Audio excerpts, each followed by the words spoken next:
And there are drums beyond the mountain, Indian drum that you can't hear.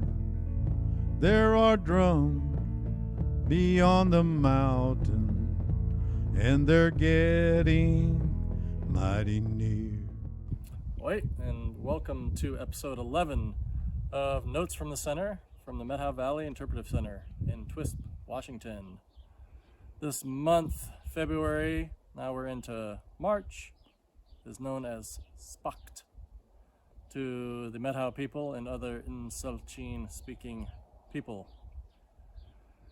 So one thing that I'm realizing is that I am having a hard time getting the notes from the center recorded in the actual month according to our Gregorian calendar, but I still feel like we're in that month of Spacht. We're just past the full moon. We haven't gone to a new moon, which would indicate shifting into the next month. So Spacht can be translated as time of the frost. I definitely feel like we are shifting into spring, and soon we'll be arriving at the vernal or the spring equinox. Birds are coming back. It's a very different time of the year than the last month's recording. I'm seeing American robins. I'm seeing and hearing other birds like Say's phoebes, varied thrush. I heard one western meadowlark, and I believe I heard some western bluebirds passing by. It's a lovely time. Voices are starting to rise again, and the earth is turning much more towards the sun. Before we leave winter behind, I want to share another story. In the area behind where I am sitting, we've had a lot of coyote activity lately. Coyote, also known as Sincalip. And coyote plays out very prominently in a lot of the stories of this area, and so I want to share one. You may have heard this story before. It's about how the animals, and specifically coyote, got his name. This one has been told by Aeneas Seymour of the Lakes, or the Snake tribe. And this comes out of a document that the Confederated Tribes of the Colville Reservation have put together, much like the story I read last month. There are many variations on this story, and this is just one.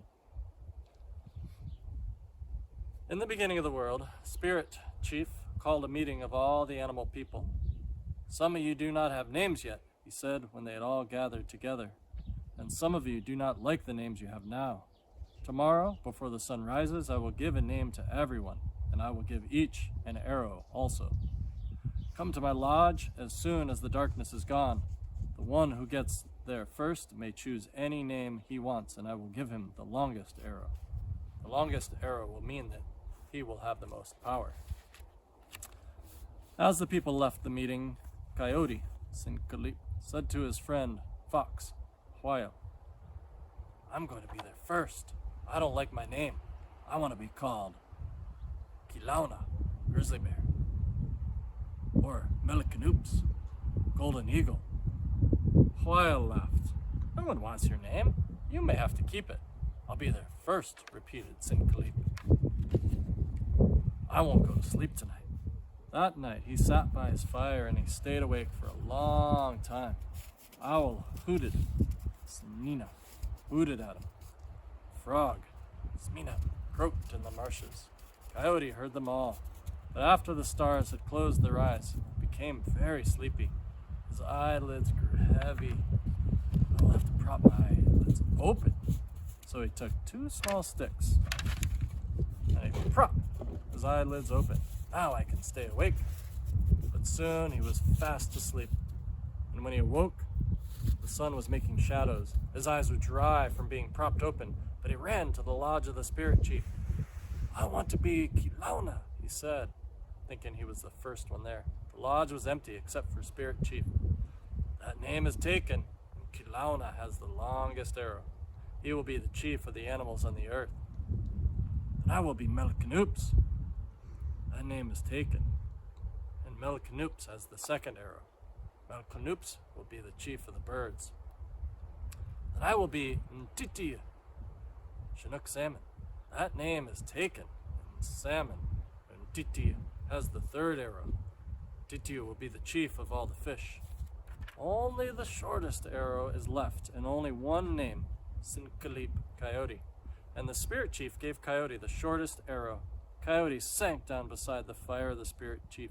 His eyes were still dry. The spirit chief felt sorry and put water in his eyes. Then Sinclair had an idea. I will ask Kilauna to change with me. No, said Grizzly. Kilauna, I cannot. The spirit chief gave me my name. Coyote came back and sank down beside the fire in the big lodge. The spirit chief spoke to him. I have special power for you. I want you to be the last one to come. I have work for you to do, and you will need this special power. With it, you can change yourself into any form. When you need help, call on your power. Huayo, Fox, will be your brother. It will help you when you need help. If you die, he will have the power to bring you back to life again. Go to the lake and get 4 tules. Your power is in the tules. Then do well the work I will give you to do.